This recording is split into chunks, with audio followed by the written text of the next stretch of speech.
여러분 안녕하십니까? 2023 온라인 물류산업 청년 채용 박람회에서 준비한 기업 설명회에 참여해 주셔서 대단히 감사합니다. 저는 본 기업 설명회의 진행을 맡은 사회자 장가린입니다. 만나서 반갑습니다. 2023 온라인 물류산업 청년 채용 박람회는 성장 잠재력이 높은 물류산업 우수 기업 및 기관과 물류산업 취업 희망 청년 구직자를 이어주는 일자리 제공의 장을 마련하기 위해 국토교통부가 주최하고 한국통합물류협회가 주관하는 온라인 진행의 연례 일자리 행사입니다. 2023 온라인 물류산업 청년 채용 박람회는 본 기업 설명회 외에도 온라인 채용관, 채용 상담관, 온라인 취업 컨텐츠관 등이 운영되며 자세한 내용은 박람회 홈페이지 로지스틱스 잡점 넷에서 확인하실 수 있습니다. 그럼 지금부터 2023 온라인 물류산업 청년 채용 박람회의 온라인 기업 설명회를 시작하겠습니다. 18일 두 번째로 온라인 기업 설명회를 진행하는 기업은 울산 항만공사입니다. 그럼 기업 설명회 시작에 앞서 설명회 발표자분을 소개하도록 하겠습니다. 발표자분 소개 부탁드리겠습니다. 네, 안녕하십니까. 울산 항만공사 인사노부 윤지욱 주임이라고 합니다. 저는 오늘 채용 담당 업무를 맡고 있어 여러분들께 채용 설명회를 진행할 예정입니다. 계속해서 설명 진행하도록 하겠습니다. 네, 먼저 저희 공사에 대해서 다들 잘 모르시는 분도 있을 것 같아 저희 이제 간단하게 홍보 영상 한번 시청하고 시작하도록 하겠습니다. 삼면이 바다인 대한민국엔 수많은 항만이 있습니다. 하지만 모두가 생각하는 보통의 항만과는 시작부터 남다른 항만이 하나 있습니다. 일반 화물 및 자동차, 화학제품 등을 취급하며 울산항의 중추적인 역할을 맡고 있는 울산본항, 조선산업을 지원하는 미포항, 화학산업의 기초, 운산국가산업단지를 지원하는 운산항, 컨테이너, 유류, 목재 등을 취급하며 울산항을 액체 화물 중심 항만으로 성장시켜가는 울산신항까지. 대한민국 동남쪽의 울산항이 바로 그 주인공입니다. 아무것도 가진 것 없었던 시절, 경제 부흥을 목표로 1963년 울산에 공업단지가 조성되기 시작하며 이를 지원하는 항만이 필요했기에 개발되기 시작한 울산항. 그렇습니다. 울산항은 이렇게 본격적으로 개발된 국내 최초의 산업 지원 항만이었습니다. 때문에 울산항에는 여객선이 아닌 화물선들이 오가며 세계를 잇는 많은 산업물자들이 이동되고 있습니다. 그 중에서도 특히 국내 액체 화물의 30%가 처리되고 원유의 40%가 처리되는 울산항은 명실상부 동북아시아 최대 에너지 허브 항만입니다.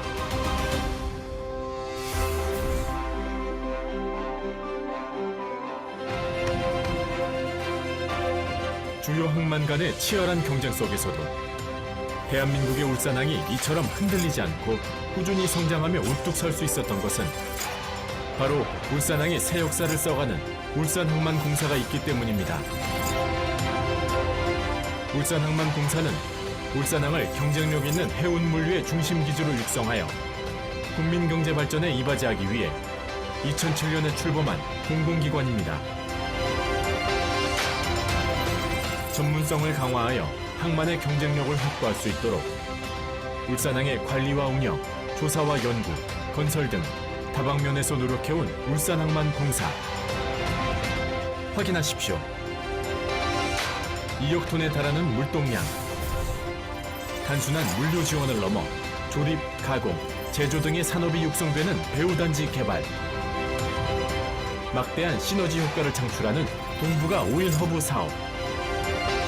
4차 산업혁명 시대에 발맞춘 스마트 해상물류 인재양성과 AI, 빅데이터, 블록체인 등을 이용한 스마트 항만 기술의 개발과 적용. 항만 건설 및 운영 노하우를 활용한 우리 기업의 해외 물류 경쟁력 확보. 항만 안전 네트워크의 강화 등으로 구현해가고 있는 안전 항만 등.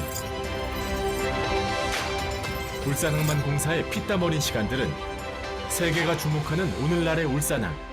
그리고 최고의 성과들로 증명되고 있습니다.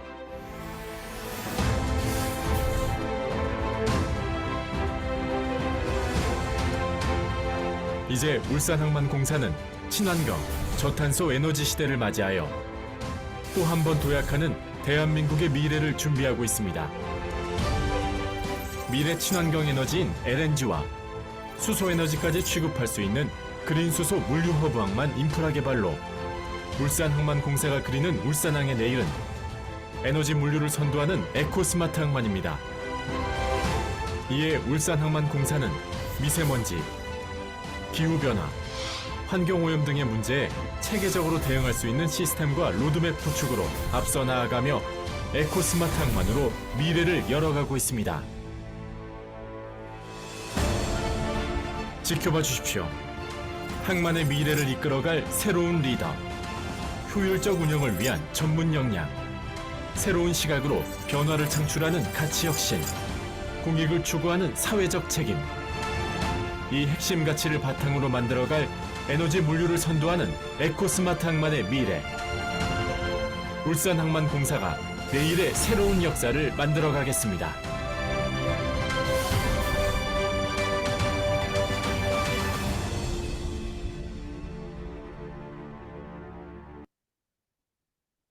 네, 홍보 영상 시청을 여기까지로 하고 저희 본격적으로 저희 기업 소개 시작하도록 하겠습니다. 네, 오늘 기업 설명회는 먼저 울산항만공사 소개, 그리고 저희 공사 관련해서 이제 MZ세대 여러분들은 채용하는데 이제 각자의 워라밸을 굉장히 중요하게 생각한다고 알고 있기 때문에 저희 공사의 가족 친화적 일가정 양립 지원 제도, 그리고 복리후생 제도 관련해서 소개드리고 그 후에 저희 채용 제도 및 현황, 추후에는 취업 준비 노하우 등에 대해서 설명드리도록 하겠습니다. 네, 먼저 저희 울산항만공사 소개를 UPA 설립 목적, 경영 전략 체계, 잠시만 기다려 주십시오. 경영 전략 체계 및 실행 체계, 그리고 주요 사업 구조 및 역할로 나누어서 설명드리도록 하겠습니다. 네, 저희 울산항만공사는 이제 울산항을 경쟁력 있는 해운물류 중심 기조로 육성하기 위해서 해양수산부 산하의 기타 공공기관으로 2007년 7월 5일에 설립되었습니다. 저희는 울산항을 개발 관리하기 위한 그 업무 관련해서 전문성을 높이고 효율성을 제고하기 위해 노력하고 있고, 이제 울산항을 경쟁력 있는 해운물류 중심 기조로 육성하여 경국에는 국민경제 발전에 이바지하기 위해서 노력하고 있습니다.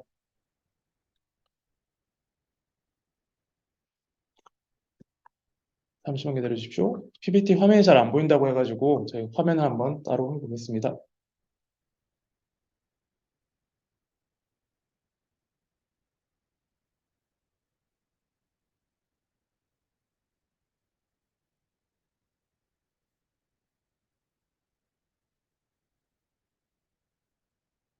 네, 이어서 화면이 혹시 표시되셨다면은 이어서 설명드리도록 하겠습니다.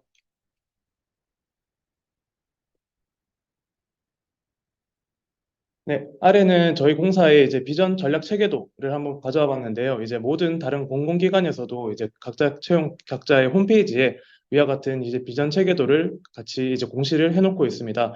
저희 공사는 미래선도, 전문 역량, 혁신 지향, 사회 책임 네 가지 핵심 가치를 바탕으로 2030년까지 이제 각자 핵심 가치별로 이제 경영 목표를 설정하고 그에 따른 이제 전략 방향을 설정하고 있습니다. 추후에 여러분들이 이제 입사 지원 시 자기소개서 작성 시 이제 각자 이제 핵심 가치에 맞는 본인의 역량에 대해서 어필할 때 각자 본인이 생각하는 본인이 가장 맞는 인재상 및 핵심 가치와 연계해서 본인이 공사의 어떤 사업에 어떻게 이제 기여할 수 있는지에 대해서 서술하는데 이와 같은 비전 체계도를 참고하시면 좋을 것 같습니다. 저희 공사 사업으로는 크게 항만 물류 사업, 항만 운영 사업, 그리고 항만 건설 사업으로 나눠서 진행하고 있습니다. 아래 이제 주요 사업에 대한 프로세스는 이제 후기에 한번 설명드리도록 하겠습니다. 저희 공사는 이제 총 2본부, 5실, 6부의 체계로 직제로 이제 구성되어 있고요. 보통 사무행정 그리고 저희가 이렇게 기술 직렬로 나눠서 채용을 진행하고 있습니다. 저희는 이제 경영본부, 운영본부의 두 개의 본부 중에 사무행정 같은 경우에는 저희가 순환보직 체계로 이제 인사를 운영하고 있기 때문에 기획조정, 경영지원, 인사노무, 경영혁신, 물류전략 등등 거의 모든 부서에 다 이제 순환이 될 수 있다고 생각하시면 될 것 같고요.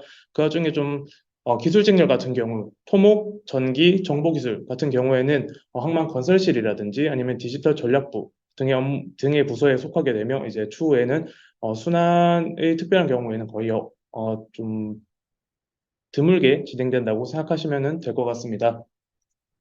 네, 올해 초 저희 공사의 정원은 총 121명으로 임원 3분 그리고 1급, 2급, 3급, 4급으로 이제 저희가 직급 체계를 구성해 놨는데 좀 알기 쉽게 설명을 드리자면 1급 같은 경우에는 실장, 2급이 부장, 3급이 차장 등의 순서로 해가지고 사무행정 일반 전형으로 이제 입사하시게 될 경우에는 7급 갑부터 시작하게 되면 된다고 생각하시면 될 것 같고요. 저희가 고졸 전형 채용을 따로 진행하는 경우에는 고졸 입사 사원은 7급을 로 이제 입사하게 된다고 생각하시면 될 것 같습니다. 네, 7급 을 직원이 7급 갑 직원으로 이제 진급하기 위해서는 이제 승진 최저 소요 연한이 4년이 걸리고요. 7급 갑 직원 같은 경우에는 이제 2년 근무를 하게 되면 6급으로 진급할 수 있는 이제 조건이 갖춰진다고 생각하시면 될 것 같습니다. 네. 앞서 설명드렸던 주요 사업에 대해서 좀 더 이제 상세하게 설명드리도록 하겠습니다. 이제 항만 물류 사업, 항만 운영 사업, 항만 건설 사업에 있어서 제일 먼저 저희는 울산항 관련해서 개발 계획을 수립하게 되고 이에 따라서 이제 정부 정책에 반영할 수 있도록 건의를 하게 됩니다. 그럼 이제 저희의 이제 주무 부처인 해양수산부에서 정책을 인허가 해주면은 이제 기존의 울산항 항만 기본 계획을 토대로 저희가 이제 항만 부지를 조성하고 그리고 항만을 실제 건설하게 되고요. 이제 만들어 놓은 건설해 놓은 항만을 토대로 이제 해외라든지 아니면 국내 신규 사업자를 유치하고 물동량을 유치한다든지 등의 마케팅 활동을 하게 되고 그에 이제 조성된 항만의 부두 관리 운영 그러니까 다른 기업 같은 경우에는 이제 기업이 항만 시설을 사용하겠다 하면 사용 승낙이라든지 아니면은 항만 운영 프로세스를 개선하는 주요 업무를 부두 관리 운영이라고 할 수 있겠습니다. 그리고 항만 부두를 운영하면서 이제 점검이라든지 보수 등등 이제 항만 시설을 성능 개선하는 등등의 업무를 유지 보수 이렇게 나눠서 생각하시면 될 것 같습니다. 항만 물류 사업에 좀 디테일하게 보자면은 물류 기획 같은 경우에는 울산항 기본 계획으로 생각하시면 될 것 같고 저희 이제 홍보 영상을 보시면서 기존에는 이제 화학 연료, 그러니까 석유 화학 제품을 주로 이뤘다면은 최근에는 저희 메탄올, 수소, LNG 등 이제 친환경 에너지를 주로 이제 미래의 사업으로 선정하여서 사업을 진행하고 있습니다. 그에 대한 전반적인 사업을 이제 에너지 허브 사업이라고 생각하시면 될 것 같고요. 이제 그 후변에 배후단지 조성 같은 경우에는 항만이 이제 배가 출입하는 부두나 접안하는 그런 시설 외에도 그 뒤쪽에 이제 수출입된 물품을 가공하거나 그런 부가가치를 추가적으로 생산할 수 있는 설비 등을 이제 배후단지에 입주하게 되는데 그런 배후단지 조성을 업무를 담당한다고 생각하시면 될 것 같습니다. 네, 그리고 이제 신규 수요 창출 부분에서는 이제 저희 기존에 조성된 항만에 대해서 각 이제 사용 기업, 주요 기업들이 들어와서 사업을 추진하는데 이제 항만에 대한 투자 유치라든지 아니면 항만을 이용하는 데에 대한 수요를 증대시키기 위한 마케팅 그리고 저희가 실제로는 해양만 물류 사업이라고 해가지고 현재 이제 베트남 복합 물류센터 건립을 글로비스와 함께 진행하고 있습니다. 그리고 항만 운영 사업의 경우에는 기존에 이제 조성해 놓은 항만의 항만 운영 프로세스를 개선한다든지 이제 적하역하는 항만의 장비를 개선한다든지 아니면 이제 항만 부지를 임대하거나 항만 부지를 사용하는 그런 상사라든지 운영사의 사용료를 징수하는 것 그게 메인한 주요 사업이라고 생각하시면 될 것 같고요. 이제 안전 환경 보안 쪽에서도 이제 항만 운영하면서 항만은 이제 원래 국가의 보안 시설이기 때문에 일반 국민들이 전혀 출입을 할 수 없어서 이제 항만 시설은 전부 다 이제 철책으로 이제 구분이 지어지게 되어 있습니다. 그에 대해서 항만의 이제 경비, 보안 업무 그리고 이제 환경적으로는 이제 항만의 배가 드나들면서 울산항 주변에 대기질 개선 사업을 실행한다든지 아니면 이제 적하역 업무에 있어서 이제 안전관리 등 업무를 수행하고 있습니다. 건설 사업 같은 경우에는 저희가 이제 현재는 이제 울산항 본항이 있고 울산 신항 쪽에 이제 에너지 허브 사업을 구축하고 있는데 이러한 신항만 건설이라든지 아니면 이제 IoT나 아니면은 이제 4차 산업 기술을 활용해서 스마트 인프라 구축 그리고 항만 건설에 있어서의 안전 관리 그리고 기존에 조성해 놓은 항만 시설에 대한 유지 보수 등등의 업무를 수행하고 있다고 보시면 될 것 같습니다. 네, 사업 구조 설명에 다음해서 저희 이제 울산항에서 주요로 처리하고 있는 화물에 대해서 설명드리도록 하겠습니다. 저희 품목별로 보시면은 저희가 유류가 66.5%, 케미칼이 거의 한 11%, 이외에 이제 현재 당초에서 들어오는 자동차라든지 아니면은 일반 화물인 광석 등 기타 컨테이너 등의 화물들이 처리되고 있고 저희가 거의 한 취급되는 전체 화물 중에 한 75% 이상이 이제 유류 액체 화물로 처리되고 있습니다. 그래서 저희는 전국 주요 항만의 액체 화물 처리 실적으로 보았을 때는 전국 대비 30.75%에 해당하는 전형적인 액체 화물 처리 항만이며 국내 1위의 액체 화물 처리 항만이라고 알고 계셔주면 될 것 같습니다. 네, 국내를 넘어서 이제 해외에 이제 액체화물 처리 항만, 주요 액체화물 처리 항만에 대해서 좀 이제 비중을 두자면은 2022년 기준에는 1위 로테르담이 2억 1천만 톤, 그리고 2위 싱가포르이 1억 9천만 톤, 그리고 저희 울산항이 3위로 1억 5천만 톤을 처리하여 세계 3위의 액체 화물 처리 항만이라고 알고 계시면 좋을 것 같습니다. 이 뒷부분은 현재 저희 공사에서 추진하고 있는 주요 사업에 대해서 이제 이게 항만 물류 사업과 항만 건설 사업 그리고 운영 사업의 어느 부분에 해당하는지에 대해서 좀 이제 좀 정리한 표라고 생각하시면 될 것 같습니다. 수소 항만, LNG 특화 항만 등등 에너지 허브 항만을 구축하는 부분 그리고 이제 저희 해외에 북한 물류센터를 구축한다든지 아니면 해외 마케팅을 통해서 해외 투자를 유치한다든지 등등의 마케팅 사업에 앞서 설명드렸던 이제 스마트 항만 구축, 안전 항만 이제 안전 관리 그리고 항만 대기질 개선 등의 에코 항만 등의 주요 사업을 처리하고 있다고 생각하시면 될 것 같습니다. 저희 그 워라밸 관련된 이제 소개를 해드리기 전에 저희가 기존에 사전 질문을 하나 받았던 게 기억이 나가지고 한번 답변을 드리고자 합니다. 제가 받았던 답변 중에 이제 국내에 4개 항만공사가 있는데 울산 항만공사가 가지고 있는 차별점 또는 특이한 점이 있는지에 대한 질문에 대해서 저희가 중간에 이제 항만공사 사업 소개하면서 한번 설명을 드리려고 했거든요. 저희 항만공사는 보통 이제 액체화물 처리를 주로 하기 때문에 이제 홍보 영상에서 보셨을지는 모르겠지만 그 해상에 저희는 이제 원유 석유 제품을 수입할 때 이제 해상의 원유 부위라는 시설을 이용하게 됩니다. 이제 이 원유 부위 시설을 통해서 파이프로 연결된 지상의 이제 탱크 저장고로 바로 이송하기 때문에 컨테이너를 주로 처리하는 인천이라든지 아니면 부산항 같은 경우에는 이제 내륙으로 컨테이너를 이제 이동시켜야 하는 그런 물류비가 많이 발생하는 면에 대비해서 저희 액체화물을 처리하는 데서 그런 이제 물류비 절감에 대해서 측면에서는 좀 더 차별점이 있다고 생각할 수 있을 것 같습니다. 네, 그 다음으로는 저희 공사 관련해서 이제 워라밸적인 측면에 대해서 좀 설명을 드리도록 하겠습니다. 저희 공사가 이제 작년에 울산 지역 일가정 양립 최우수 기업으로 선정된 바 있는데요. 먼저 저희는 공무 관리를 하면서 이제 이거는 다른 기관도 거의 이제 대동소이하고 저희는 이제 근로기준법을 따르고 있기 때문에 입사 1년 미만의 경우에는 1개월 개근 시 1일의 연차 휴가가 발생하고 입사 1년 이상이 되는 경우에는 이제 연초에 15일 의 연차 휴가가 한 번에 발생하게 됩니다. 그 후에 이제 3년 근무할 때마다 15일 플러스 하루 이렇게 해서 점점 1일씩 가산되게 되는 경우고요. 저희는 이제 연차를 사용하는 데 있어서 따로 이제 연차 사유를 작성하지 않습니다. 예전에는 이제 뭐 연차를 사용하는데 어떤 이유로 쓰는지, 가산지 이런 부분에 대해서 작성을 하는 게 문제되었던 경우가 다른 기관에서 있던 걸로 알고 있는데 저희는 이제 연차 사유를 전혀 작성하지 않아도 되고 저희 연차 사용하는 데 있어서 최소 30분 단위로 본인이 원하는 만큼 이제 분할해서 사용할 수 있습니다. 그리고 이제 연중에 업무를 수행하면서 이제 연차를 다 못 쓸 정도로 이제 업무가 좀 타이트한 경우에는 이제 15일 입사 1년 차의 경우 15일 발생한 연차 30% 내에서 최대 5년까지 저축을 이제 할 수 있도록 하고 있고요. 저희가 연차 쓰기가 좀 이제 좀 그 하위 직급에서는 연차 쓰기가 좀 눈치 보인다 이런 조직 문화가 나올 수도 있기 때문에 저희는 이제 소속 부서원의 연차 사용률을 부서장님의 평가에 반영해서 이제 오히려 부서장님께서 저희 직원들 보고 연차를 빨리빨리 소진하고 써라. 그러니까 연차 사용을 독려하는 분위기가 조성되어 있습니다. 네, 기타의 이제 근로기준법상 이제 근로기준법상 보장하고 있는 경조사 휴가 등등의 경우에는 다른 기업과 동일하게 이제 저희 취업규칙 내에 명시되어 있고요. 그 외에 이제 남자 직원 같은 경우에는 예비군 아니면 저희 선거일 이전에 코로나가 유행할 당시에는 백신 접종 최대 2일까지 등등의 공가를 부여하고 있습니다.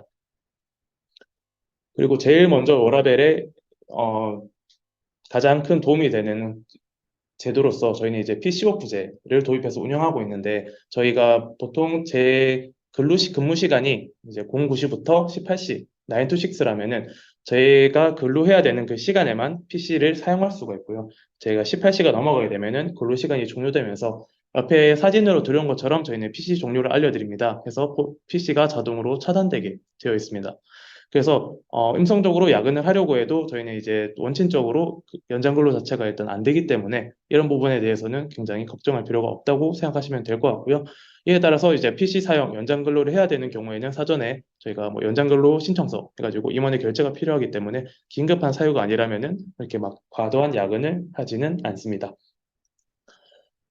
그 외에 저희는 이제 유연근무제를 도입해서 이제 운영을 하고 있는데 이제 한 주 일주일에 소정 근로시간 40시간을 준수하는 범위 내에서 자유롭게 출퇴근 시간을 조정할 수 있습니다.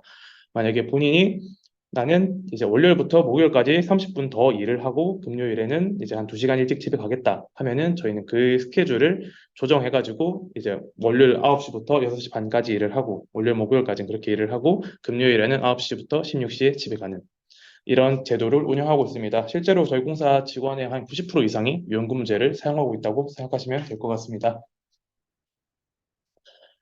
유연근무제와 별개로 저희는 이제 선택적 근로시간제라는 제도도 운영을 하고 있는데 이제 한 달 스케줄을 기준으로 만약에 오늘 본인이 몸이 좀 안 좋아서 2시간 먼저 일찍 퇴근해서 병원을 가야 될 것 같다. 대신 나는 뭐 다음 주 일요일, 다음 주 어느 날에 이제 2시간을 더 근무하겠다라고 희망하게 된다면은 그렇게 본인의 월간 스케줄을 이렇게 조정할 수 있는 제도라고 생각하시면 될 것 같습니다. 아래에 예시를 해놨는데 저희가 보통 9시 출근해서 18시 퇴근이지만 일이 많아가지고 9시, 21시에 퇴근하게 됐다 하면은 이때 사용한 플러스 연장 시간 2시간을 다른 날 일찍 땡겨서 퇴근할 수 있게 만든 제도라고 생각하시면 될 것 같습니다. 이외에 무선보호제도, 그러니까 여성 직원이나 남성 직원들 모두 해당되지만 출산휴가라든지 태아검진휴가, 임신기 근로시간 단축 등등의 이런 복지제도를 같이 운영을 하고 있습니다. 중간중간 채팅이 와가지고 저희가 이 질문 주신 부분에 대해서는 나중에 이제 추후에 취업 노하우까지 끝내고 나서 답변 드리도록 하겠습니다. 그리고 저희는 이제 육아휴직, 육아기 근로시간 단축, 돌봄휴가, 유급 육아시간 등등의 이제 일과 가정이 양립할 수 있는 다양한 제도를 운영하고 있고요. 육아휴직 같은 경우에는 여직원뿐만 아니라 남직원도 최근에는 원활하게 활발하게 사용하고 있는 중입니다. 이외에 저희 공사의 복리후생 제도에 관련해서 이제 먼저 설명드리도록 하겠습니다. 크게 이제 금전적인 복리후생 그리고 비금전적인 복리후생으로 나눠서 설명드리도록 하겠습니다. 먼저 금전적인 복리후생으로 첫 번째 저희는 이제 선택적 복지 포인트를 전 직원 대상으로 지급하고 있습니다. 이 전 직원에는 이제 기간제 계약직이나 또는 또 체험형 청년 인턴이 포함되고요. 개별적으로 본인이 원하는 곳에 사용 가능한 복지 포인트를 부여해 드리는데 이게 1년을 모두 다 근무하는 직원 기준 165만 원의 수준이라고 생각하시면 될 것 같고 사용할 수 있는 천은 본인의 건강관리라든지 자기계발, 여가활용 아니면 가족 행사 등등의 비용을 사용하고 해당 그 영수증을 저희 인사농업부로 제출해 주시면 그만큼을 다음 급여일에 지급을 해드리고 있습니다. 그 외 사내 대출 부분은 저희 정규직 직원을 대상으로 이제 주택자금이라든지 본인이 좀 더 이제 학업에 집중을 하고 싶다 하면 학자금 대부, 생활안정자금 대부 등등의 제도를 운영하고 있고요. 고성비 같은 경우에는 이제 정부에서 진행하는 뭐 혁신일, 적극형정 경진대회라든지 아니면은 내부 진행하는 여러 가지 다양한 포상에 대해서 본인이 그 해당 포상을 수상받은 경우에는 그에 대한 포상금을 그 우수성과를 창출한 직원에게 지급해주고 있습니다. 그 외 비금전적인 복리후생의 경우에는 저희가 전 직원이 연 1회 의무적으로 건강검진을 받아야 하고요. 이제 종합검진 같은 경우에는 매년, 정밀검진은 3년마다 1회 이렇게 진행을 하고 있습니다. 질문은 추후에 답변 드리도록 하겠습니다. 그 외에 뭐 저희 상조 서비스라든지 아니면 본인이 학습 지원 같은 경우에는 최근에 직원들이 굉장히 활발하게 사용하고 있는데요. 여러분들이 흔히 알고 계시는 윌라 오디오북 아니면 셀이라든지 이런 좀 시사 교양에 대한 프로그램을 이제 수강할 수 있도록 공사에서 지원을 해주고 있고요. 본인이 온오프라인으로 외국어 교육을 듣고 싶다 하면은 이제 해당 1인당 최대 15만 원의 한도 내에서 이제 희망하는 외국어 교육을 수강할 수 있도록 지원을 해주고 있습니다. 그 외에 이제 전문 자격증 같은 경우 노무사, 세무사 등등의 이제 전문 자격증 같은 경우도 본인이 희망하고 본인의 직무와 연관성이 인정이 된다면은 취득을 지원해주고 있습니다. 그 외에 저희가 이제 EAP라고 근로자의 이제 멘탈 케어라든지 아니면 심리 상담을 지원하기 위한 다양한 프로그램을 이제 마찬가지로 연중으로 진행하고 있고, 그 외에 뭐 사내 동호회 운영이라든지 문화행사비 지원, 휴양시설 운영 등등을 지원해주고 있습니다. 네, 여기까지 공사 소개를 마치도록 하고요. 이제부터는 이제 본격적으로 채용 제도 및 현황에 대해서 설명드리도록 하겠습니다. 먼저 저희 공사의 인재상입니다. 이제 앞서 설명드렸던 그 핵심 가치 연계해서 생각하시면 될 것 같은데, 저희가 미래 선도는 미래 인재, 전문 역량은 전문 인재, 혁신 지향은 혁신 인재, 그리고 사회 책임은 책임 인재로 연계해서 생각하시면 될 것 같습니다. 후면에 제가 이제 자기소개서 과거에 나왔던 항목을 좀 정리해서 같이 올려놓긴 했는데, 보통 이 인재상은 지원자가 본인에게 부합한다고 생각하는 인지상이 무엇인지 하는 자소서나 질문이나 아니면 면접 질문이 가지고 나올 수 있기 때문에 해당 부분은 좀 유심히 확인해 주셨으면 좋을 것 같습니다. 네, 저희 공사 채용 제도의 전반적인 전형 절차에 대해서 먼저 설명드리도록 하겠습니다. 저희 공사는 크게 서류 전형, 필기 전형, 면접 전형을 거쳐가지고 최종 합격자를 결정하게 되고요. 서류 전형 같은 경우에는 이번 근본 저희가 지금 뭐 내년도 상반기 인턴과 올해 하반기 신입직원 채용을 진행하고 있어서 그걸 기준으로 설명을 드리자면은 저희 서류 전형 때는 자기소개서는 받지 않습니다. 이제 단순하게 본인의 뭐 자격사항이라든지 아니면 어학 성적 등등 아니면 저희 입사 지원 시 자격 요건대로 갖춰야 되는 사항에 대해서만 입사 지원서를 받고 있고요. 그 입사 지원서의 적부 여부를 판단해서 적격하다고 판단되는 인원 전원 이제 서류 전형 합격자로 판단을 하고 있습니다. 입사 지원서 적부 여부의 기준은 저희가 불성실하게 작성했다든지 아니면 이제 블라인드 채용에 기반해서 진행을 하고 있기 때문에 블라인드 위배 사항이 있는지만 확인하고 그 외에는 모두 다 필기 시험을 칠 수 있는 자격을 부여해드리고 있습니다. 필기시험 같은 경우에는 저희가 총 이제 세 가지를 보고 있는데요. 이제 인성검사 같은 경우에는 적부 판정, 이 해당 지원자가 저희 공사에 적합한 인재인지, 그리고 그 응답에 대한 신뢰도가 어느 정도 기준 이상인지를 먼저 판정하게 되고, 그 외에는 이제 NCS 50%, 직무 수행 능력 평가 50% 가지고 진행을 하고 있습니다. 네, 면접 전형 같은 경우에는 이제 역량, 토론, 발표 면접 세 가지를 진행하고 있고, 저희는 이제 하루에 이 세 가지 면접을 모두 다 진행하고 있습니다. 세부적인 면접 내용에 대해서는 이제 뒷부분에서 설명드리도록 하겠습니다. 네, 면접 전형의 고득 수점자 순으로 저희가 합격자를 선정하고 있고, 합격자를 대상으로 이제 신체 검사, 신원조사, 수련조회를 하고, 최종적으로 이제 문제가 없다면은 최종 합격자로 분류해서 저희 입사를 하게 되고요. 이제 입사하고 나서는 이제 저희는 3개월간 수습 기간을 운영하고 있습니다. 3개월의 수습 기간 중에 이제 수습 평가를 거치고 이제 나중에 정규직 직원으로 전환되는 시스템이라고 생각하시면 될 것 같습니다. 네, 저희 공사 같은 경우에는 NCS 기반 직무 역량 능력 중심 채용을 진행하고 있고, 그리고 블라인드 채용을 도입해서 진행하고 있으며, 저희 이제 4년 연속 공정 채용 우수 기관으로 이제 선정을 되어서 채용 과정에서의 뭐 어느 정도 불합리라든지 아니면 이제 부정한 부분은 전혀 없다고 생각하시면 될 것 같습니다. 그리고 저희 채용 전형에 있어서 자주 이제 문의를 주시는 게 서류 전형의 어학 성적이 높다거나 아니면 필기 전형의 점수가 높다고 해서 면접 때 반영이 되느냐라는 질문을 많이 해주시는데, 저희는 모든 전형이 허들 방식으로 진행되기 때문에 서류 전형 합격하시면은 필기 전형에서 뭐 이제 가산점 항목에 해당하는 부분이 없다면은 거의 필기 전형의 점수에 따라서 저희 면접 전형으로 넘어가게 되고, 그 필기 전형 점수가 높다고 해도 면접 전형에서는 전혀 반영되는 부분이 없다고 생각하시면 될 것 같습니다.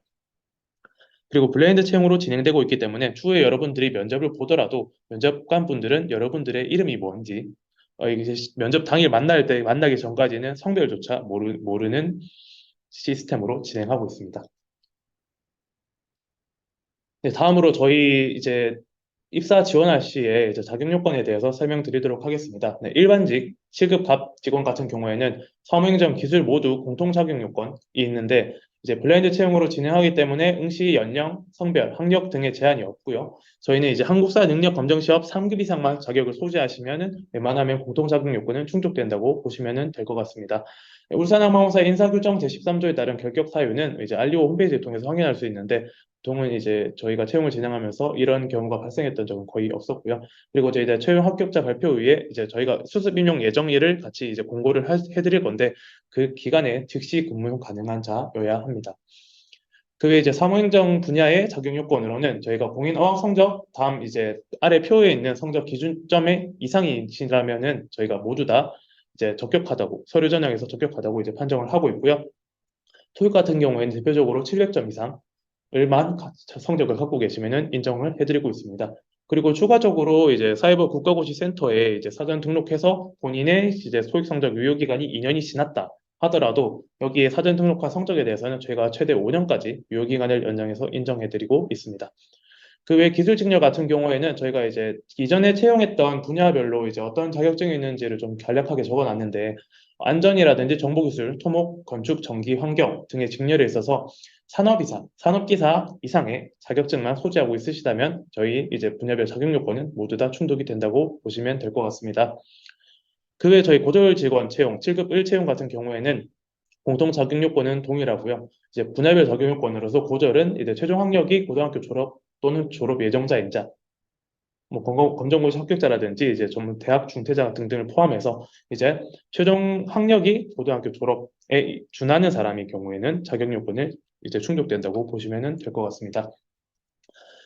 앞서 간단하게 설명드렸는데 서류 전형 같은 경우에는 저희가 입사 지원서에 대한 적합, 부적합 평가만 시행을 하고 있고요. 자격 요건이 충족되는지, 불성실하게 작성한 내용은 없는지, 블라인드 위배 사항이 확인되는지만 확인하고 적격하다고 판결된 전 응시자 전원에 대해서 필기시험 응시 기회를 부여하고 있습니다.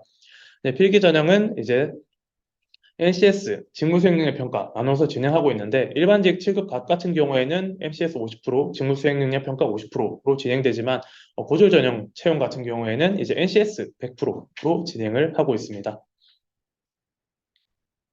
다음 면접 전형에 대해서 설명드리도록 하겠습니다. 하루에 이제 역량 토론 발표 면접 모두 진행하게 되고요. 단 이제 고졸 전형 채용 같은 경우에는 발표 면접을 제외하고 역량 50%, 토론 면접 50%로 진행을 하고 있습니다. 역량 면접 같은 경우에는 이제 응시자분들이 대부분 익숙하게 알고 계시는 이제 다대일 면접으로 면접관의 질문에 응시자가 답변을 하는 과정이라고 생각하시면 될 것 같습니다. 앞서 제가 자기소개서를 이제 입사 지원 시에 받지 않는다고 설명을 드렸는데 저희는 입사 지원서 적격 판정을 받은 이제 필기 전형을 치고 필기 전형 합격자에 대해서만 면접 시행 전에 자기소개서 등록을 받고 있습니다. 그래서 입사 지원서 및 자기소개서 작성한 내용을 기반으로 이제 응시자의 경험, 상황, 활동 등의 내용을 기반해서 이제 질문을 하게 되고 이제 NCS 기반으로 구순화된 구술 면접을 진행하고 있습니다. 그 외 토론 면접 같은 경우에는 이제 그 모집 분야별로 조별로 나눠서 토론을 진행하게 되는데 보통 이제 준비 토론 한 20분 정도의 준비 토론 저희가 이제 참고 자료를 드리면은 그 자료에 대한 본인의 기조 발언 내용이라든지 아니면 본인의 주장에 대해서 좀 정리를 할 시간을 드리고요. 그 후에는 본 토론으로 보통 이제 인당 10분 정도의 시간으로 이제 진행해서 토론 면접을 진행하게 됩니다. 토론이라고 이제 말씀을 드리지만 보통 토의에 가깝고요. 저희가 이제 공통으로 드린 주제에 대해서 찬성과 반대를 나눠서 하는 것보다는 주어진 문제에 대해서 최적의 방안 한 가지를 도출하는 과정을 본다고 생각하시면 될 것 같습니다. 네, 토론 면접을 진행하는 시간 동안에는 저희가 이제 면접위원이 하나도 여러분들의 이제 토론 진행 과정에서 전혀 개입하지 않고 집단 내에서 이제 개인적으로 어떤 행동을 하는지, 상호작용을 어떻게 하는지 등등에 대한 평가를 진행한다고 보시면 될 것 같습니다. 발표 면접 같은 경우에는 저희가 이제 다대일 면접으로 진행되는데 저희가 이제 발표 면접 시작 전에 2시간 정도 이제 공통의 주제를 드릴 거고요. 사전 발표 자료 작성 시간을 2시간 드립니다. 이제 그 2시간 동안 PPT를 기반해서 본인이 발표 자료를 만들게 되고 그에 따라서 이제 발표 진행하고 그에 따른 면접관의 뭐 질의에 대한 답변 하는 식으로 응시자의 뭐 기획력이라든지 발표력 이런 부분에 대해서 평가를 하게 됩니다. 네, 앞서 설명드렸던 이제 서류 전형, 그러니까 입사 지원 당시에는 이제 저희가 가산점을 부여할 수 있는 부분에 대해서 미리 체크를 하고 있는데, 이제 저희가 법령상 저희가 선발 예정 인원이 4명 이상인 경우에만 이제 전형별로 가산점을 적용해 드릴 수가 있습니다. 이게 채용이 모집 분야별로 3명 이하인 경우에는 가산점을 적용할 수가 없고요. 단 예외적으로 저희 공사 체험형 청년 인턴 공개 채용으로 입사하셨던 분들에 대한 가산점 항목은 예외적으로 모두 다 이제 적용을 해드리고 있습니다. 제 공개 채용으로 채용된 이제 청년 인턴 같은 경우에는 저희가 이제 내부 인턴 평가를 거쳐서 최우수 1명, 우수 2명, 수료 인턴 3명 등등의 이제 인원으로 이제 평가를 진행하게 되는데 최우수 같은 경우에는 전형 전체 각 단계별로 3% 만점에 3%의 가산점, 그리고 우수 같은 경우에는 2%, 수료 인턴 같은 경우에는 1%의 가산점을 부여하고 있습니다. 아래 내용은 제가 과거에 저희 공사 채용할 시에 나왔던 이제 자기소개서 항목에 대해서 이제 설명을 드리는데 1번 항목부터 이제 울산항만공사 4대 인재상에 대해 4대 인재상 중에서 본인과 부합하다고 생각하는 인재상은 무엇이며 이유에 대해서 과거 경험, 평가한 사례에 들어서 구체적으로 기술하시기 바랍니다. 이런 질문은 저희 공사뿐만 아니라 다른 공공기관 채용 시에도 이제 좀 빈도 높게 나오는 질문 내용이기 때문에 좀 챙겨서 봐주시면 될 것 같고요. 그 학예 내용 같은 경우에는 이제 저희가 이번 채용 때 진행하는 이제 항목은 아니고 이게 참고차 한번 드리는 거라 가지고 앞서 이제 질문 내용도 나왔던 게 이번에 나와 있네요. 4개 항만공사 중 울산항만공사를 지원하게 된 특별한 계기나 동기에 대해서 기술해 주시고 등등 이제 지원 동기 등에 대한 문든 지원 동기 등에 대해서 질문하는 내용도 많이 있습니다. 아래 이제 자기소개서 항목 한번 체크를 해주시면 될 것 같고요. 저희는 다음으로 넘어가겠습니다. 제가 채용을 진행하면서 이제 자주 이제 질문이 들어오는 내용에 대해서 FAQ를 좀 준비를 해봤는데 제 지원자 중에서 입사 지원서, 자기소개서를 실제로 읽어보고 평가하냐라고 물어보는 질문에 저희는 이제 채용 대행 업체를 통해서 이제 채용을 진행하고 있고 채용 대행 업체에서 1차적으로 검토를 하고요. 그 다음으로 이제 그 결과 바탕으로 저희 인사노무 자체에서 2차 검토를 하고 그리고 저희 공사 내부 이제 채용심사위원회에서 내부 심사위원이 이제 3차로 검증을 거쳐서 3단계 검증을 통해서 면밀하게 검토해서 심사를 하고 있습니다. 그래서 경험, 경력 사항, 또 자기소개서에 이제 작성한 내용 같은 경우에는 추후에 면접 전형에도 중요한 정보로 활용되고 나중에 혹시나 최종 합격한 후에도 그에 따른 증빙 자료를 제출하셔야 되기 때문에 이 부분은 유의해 주시면 좋을 것 같습니다. 네, 두 번째 질문 같은 경우에는 과거 항만공사에 서류 접수를 한 경험이 있는데 근본 채용에 그대로 복붙을 하면은 표절 문제가 생기나요? 라는 질문이 이제 많이 들어온 적이 있는데 이전 채용 시 제출하셨던 입사 지원서 및 자기소개서는 이제 개인정보고 응시자 개인정보가 포함되어 있는 사항이라서 저희는 이제 채용 전형이 종료된 후에는 전부 삭제 및 파기 처리합니다. 따라서 이제 이전에 본인이 뭐 인터넷 공개적인 사이트라든지 아니면 공개적인 그 루트에 본인의 자기소개서를 올려가지고 다른 지원자와 뭐 표절이 걸리지 않는 한 이제 매 새로운 이제 그 다음 채용 전형에 이제 복붙을 하셔도 저희는 표절 문제가 생기진 않습니다. 다만 일례로 본인이 이제 첨삭을 위해서 뭐 채용 취업 카페라든지 이런 부분에 자기소개서를 올렸는데 다른 이제 익명의 지원자가 그걸 그대로 복붙해서 만약에 표절의 논란이 생긴다면은 그 두 지원자는 모두 다 탈락된다는 점 유의해 주시면 좋을 것 같습니다. 네, 세 번째로 블라인드 채용 시 경력 사항을 언급하여 본인을 어필할 수 있는 방법이 있을까요? 라는 질문이 많았는데 저희가 이제 블라인드 채용을 진행하는 점을 강조하고 있기 때문에 이 부분에 있어서 이제 금전적인 보상을 받은 경력 사항의 경우에는 이제 본인이 실제로 근무한 기업 또는 기관명을 작성하셔도 무방합니다. 다만 이제 뭐 어떤 대학교 소속 뭐 부속 어느 기관 등등 이제 학력 사항 등 이런 부분이 어떤 대학교라고 명시되어 있는 경우에는 이 부분이 대졸이라는 걸 유추할 수 있기 때문에 이런 인적 사항이 유추될 수 있는 경우에는 제외된다고 생각하시면 될 것 같습니다. 그래서 저희는 이제 어느 기업 기관 명을 강조해서 거기에서 근무하였다라는 것보다는 본인이 실제 담당한 직무 역할이 무엇인지를 중심으로 소개하는 게 좀 더 본인의 역량을 어필하는데 도움이 될 거라고 생각합니다.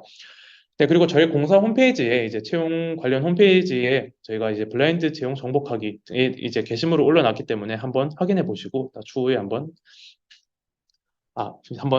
확인해 보시면 추후에 도움이 될 것 같습니다. 네, 다음으로 이제 제가 개인적으로 성공적인 취업을 위한 노하우라고 이제 페이지를 따로 만들어서 한번 내용을 설명드리도록 하겠습니다. 주변에서 이제 취업을 좀 고민하는 많은 취업 준비생들이 많이 물어보는 게 채용 공고를 뜬 기간을 최대한 지원해서 확률을 높이는 게 나을까요? 그러니까 이제 문어발로 이제 본인이 괜찮다고 생각하는 모든 기관에 다 입사 지원을 하는 게 괜찮을까요? 라는 질문에 대해서 저는 채용 공고가 떴다고 그 기간에 무조건적으로 제출을 하는 것보다는 차라리 진짜 본인의 직무라든지 아니면 본인의 성향과 맞는 그 기관에 몇 군데 정한 뒤에 해당 기관의 채용 프로세스에 맞춰서 준비를 하는 게 성공률을 높이는 방법이라고 생각을 합니다. 그리고 이제 두 번째 질문, 공공기관 취업은 어떻게 준비해야 하나요? 라는 질문에 대해서 이거는 이제 최근에 시사적인 부분도 많이 이제 속하는 부분이긴 한데 공공기관 취업을 위해서는 기본적으로 정부 정책 방향에 대한 이해도가 뒷받침되어야 된다고 생각합니다. 이제 본인이 이제 채용을 진행하는 채용 당시에 이제 정부의 주요 정책에 대한 이해, 언론 보도라든지 아니면 기관에서 내는 보도 자료 등 이제 공공기관에 대한 정부 정책을 먼저 한번 확인해 보시는 것을 추천드립니다. 그리고 이러한 이제 정보를 어디서 얻는지에 대한 질문에 기본적으로는 기관의 홈페이지에 저희 뭐 사전 정보 공표라든지 이런 부분에서 거의 대부분의 정보를 얻을 수 있습니다. 하지만 이외에도 본인이 원하는 정보가 없다면은 저희 알리오 경영 공식 사이트라든지 아니면 정보 공개 포털 아니면 지금과 같은 온오프라인 채용 박람회 등의 루트를 활용하시면 될 것 같습니다. 이제 전형별로 준비 요령을 한번 설명드리도록 하겠습니다. 네, 서류 전형 같은 경우에는 이제 현재는 많은 기관에서 이제 서류 전형에도 이제 배수를 두는 추세로 알고 있습니다. 50배수를 둔다든지 이런 부분에 대해서 알고 있는데, 대부분의 지원자에서 일단 입사 지원이 중요하니까 이전에 그냥 뭐 글자 수만 채우고 복붙을 해가지고 일단 바로 지원을 하자. 이런 부분에 대해서 좀 많이 공감을 하고 있지만 일단 자기소개서는 추후에 이제 면접 전형의 질문으로 거의 대부분 활용되기 때문에 반드시 본인이 나중에 면접 전형에 참여했을 때는 이러한 질문에 대해서 예상 질문을 이제 좀 리스트업을 해두고 이런 질문이 나오면은 이렇게 답변하겠다 등등의 이제 면접을 염두에 두고 자기소개서 작성을 하시는 걸 추천드립니다. 이러한 자기소개서 작성 요령 같은 경우에는 이제 보통 주제나 아니면 이제 그 제시한 자기소개서 문항에 대한 답변을 이제 서두에 먼저 두 가식으로 작성하는 걸 추천드립니다. 면접위원분들은 이제 하루에도 그러니까 뭐 적게는 몇 명, 아니 많게는 몇십 명의 이제 지원자를 보기 때문에 그 질문에 대한 답변을 바로바로 얻는 걸 좀 더 이제 선호하는 경향도 있고, 실제로 이제 미괄식으로 쓰는 지원자의 경우에는 이제 논지가 좀 흐려져가지고 추후에는 자세하게 어떤 얘기를 하는지 이제 파악을 할 수 없는 경우도 다수 있기 때문에 제목만 딱 읽어도 핵심 내용을 알 수 있도록 바로 두 관식으로 작성하는 방식을 추천드립니다. 그리고 앞서서 그 이제 살펴봤던 그 인재상 관련된 그 문항의 경우에도 이제 본인의 과거 경험이나 평판 사례를 예시로 들라는 내용이 보통 많이 있는데, 본인이 뭐 과거 힘들었던 경험 이런 부분에 대해서 본인 이제 개개별로 경험을 묻는 질문이 대다수라고 생각하시면 될 것 같은데, 이 부분에 대해서 본인이 남들과 좀 차별화된, 그러니까 좀 남들과 좀 색다른 경험이 있다면 그 부분을 좀 강조해서 기술화하시는 걸 추천을 드립니다. 저희 이제 채용을 진행하다 보면은 이제 이런 사례 중에 제일 빈번하게 나오는 게 대학시설 프로젝트의 팀장. 예, 이제 저희가 면접을 진행하면서 정말 굉장히 많은 팀장분들이 이제 거쳐가셨기 때문에 이런 부분 다른 그 이제 지원자와 누구나 언급할 수 있는 평이한 강점보다는 본인이 좀 더 이제 특출나게 보일 수 있는 차별화된 이런 경험을 한번 선정해서 기술하시는 걸 추천드립니다. 그리고 그 다음으로는 이제 본인이 생각하는 강점이 뭐냐라고 하는 이제 자기소개서 문항이 나올 수 있는데, 이런 부분에 대해서는 저는 뭐 꼼꼼함이다 아니면 뭐 책임감이다 이런 이제 두루뭉술한 역량에 대해서 설명을 할 때도 구체적으로 왜 내가 그게 본인의 강점인지에 대해서 이런 사례를 들어서 기술하셔 주시는 것이 가장 좋다고 생각합니다. 뭐 대외활동 경험이라든지 인턴 경험 등등 이제 이런 경험이 없다면 다른 본인의 경험을 정리하셔서 구체적인 사례를 통해서 뭐 본인의 말에 대한 뒷받침을 하는 게 중요하다고 생각합니다. 그 뒷부분에 대해서는 어떻게 보면 이제 포부라고 볼 수 있는데, 결론적으로 이제 앞서 서술한 자기소개서 문항에 대해서 본인이 과거에는 내 사례를 통해서 이렇게 증명을 해왔고, 이걸 바탕으로 결국에는 회사에 내가 어떻게 기여를 할 수 있는지, 어떻게 기여할 건지에 대한 포부를 작성해서 마무리해 주시는 걸 추천드리는 편입니다. 네, 그리고 이제 필기 전형 관련해서 이제 노하우를 한번 설명드리도록 하겠습니다. 인상검사 같은 경우에는 저희가 이제 점수와 신뢰도를 이제 평가 기준, 적부 여부의 기준으로 나누고 있는데, 봉사 인재상 및 지원하신 직무와 얼마나 적합한지, 그리고 본인이 보통 저희가 30분 동안 250문항을 답변하도록 되어 있는데 응시자의 답변이 얼마나 일관성이 있는지 등등의 체크를 하는 거기 때문에 인성검사는 따로 뭐 책을 사서 공부하거나 이런 부분이 아니라 본인이 실제 솔직하게 어떤 부분이 그런지 일관성 있게 답변할 수 있으시면은 뭐 크게 문제는 없는 과정이라고 생각하시면 될 것 같습니다. 그 외에 이제 사전 질문에서도 이제 제가 어떻게 NCS를 준비했는지에 대한 질문이 있어서 이 부분에 대해서 설명드리도록 하겠습니다.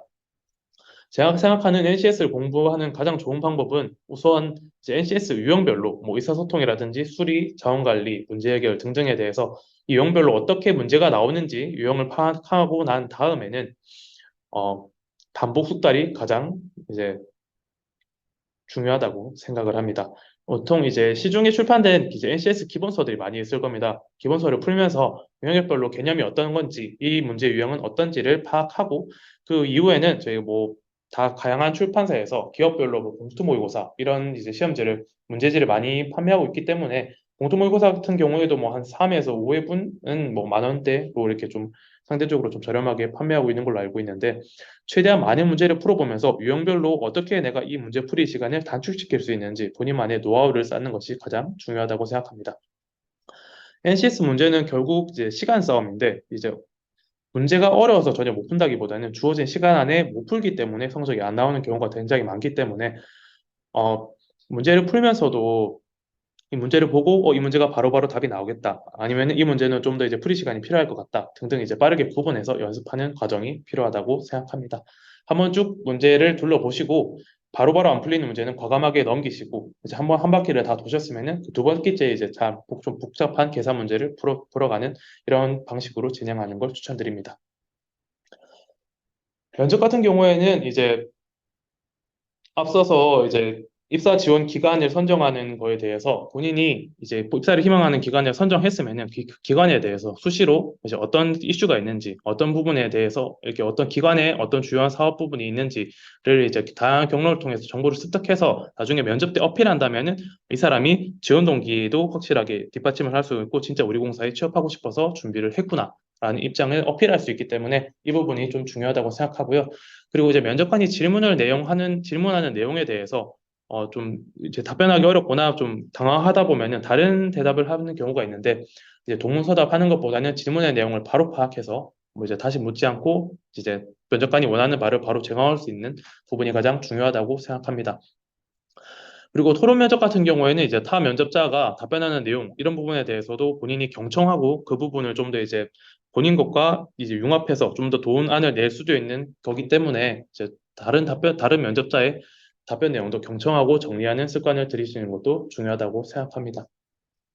시간 관계상 아랫부분의 팁은 좀 생략하도록 하고요. 그다음에 토론 면접 같은 경우에는 앞서 설명드렸듯이 다른 면접자와 이렇게 회의 자리 등에서 본인이 어떻게 본인 의견을 논리적으로 피력하는지, 타인에는 경청하는지, 어떻게 상호작용하는지를 보는 거기 때문에 토론 면접은 내가 아무리 해당 주제에 대해서 많이 알고 있어도 타인의 의견을 수용하고, 뭐 타인을 어떻게 설득하고 수용하고 최종의 결론을 도출하는 과정, 그 과정에 원활한 이제 본인이 실제로 입사하고서도 회의 자리에서 이런 이제 원활한 태도로 응하겠다, 업무에 응하겠다 이런 걸 어필하는 자리라고 생각하시면 될 것 같습니다. 이 외에도 이제 공사 관련된 내용이라든지 사회 이슈 관련된 내용이 보통 주제로 나오기 때문에 평소에 공부뿐만 아니라 시사 쪽에 대한 공부도 좀 꾸준히 하시는 게 좋을 것 같습니다. 네, 일단 노하우에 대한 설명은 여기까지 마치겠고요. 그 중간중간에 저희가 질문사항이 왔던 거에 있어가지고 제가 한번 답변을 드리도록 하겠습니다. 제가 바로 답변 드려도 될까요, 사회자님? 네, 제가 그럼 질문 같이 진행하도록 하겠습니다. 사실 저희가 질의응답 시간에 사전에 질문해 주신 게 좀 많았거든요. 그런데 오늘 발표자님께서 충분히 설명을 많이 해주셔서 시간 관계상 현장에서 나온 질문 한 가지만 드리도록 하겠습니다. 박진석 씨께서 주신 질문인데요. 입사할 때 가장 힘들었던 사항이 무엇인지, 또 취준생에게 알려주실 만한 팁이 있는지 질문해 주셨습니다. 이 부분에 대해서 답변 부탁드립니다. 네, 제가 입사할 때 가장 힘들었던 사항은 저는 솔직히 울산항공사에 입사를 도전한 지가 세 번째 입사를 했습니다. 그러니까 저의 첫 번째 입사 지원했을 때 최종 면접에서 탈락했고요. 두 번째 입사했을 때도 최종 면접에서 탈락. 그리고 세 번째 입사, 마지막 입사 가서 지원을 했을 때 합격을 한 케이스인데 제가 생각하는 취준생들에게 알려줄 만한 팁을 제가 취업 준비 노하우 부분에 거의 다 이제 쏟아 넣었다고 생각하시면 될 것 같습니다. 제가 처음 이제 면접을 진행했을 때, 토론 면접을 진행했을 때 해당 주제에 대해서 남들보다 많이 알고 있기 때문에 좀 독단적인 태도를 보여서 탈락했다라고 본인이 자가 진단을 하고 다음번에는 이런 부분을 고쳐서 다시 한번 도전하겠다 등등 이제 개인적으로는 다양한 좀 채용 전형에 대해서 많이 경험해 보시는 거를 좀 추천을 드립니다. 필기 전형 같은 경우도 이제 본인이 취업을 생각하는 주요 기관을 정한 것도 있지만 이제 모의고사라고 생각해서 필기 전형 같은 경우에는 거의 대부분 저는 참석하는 편이었고요.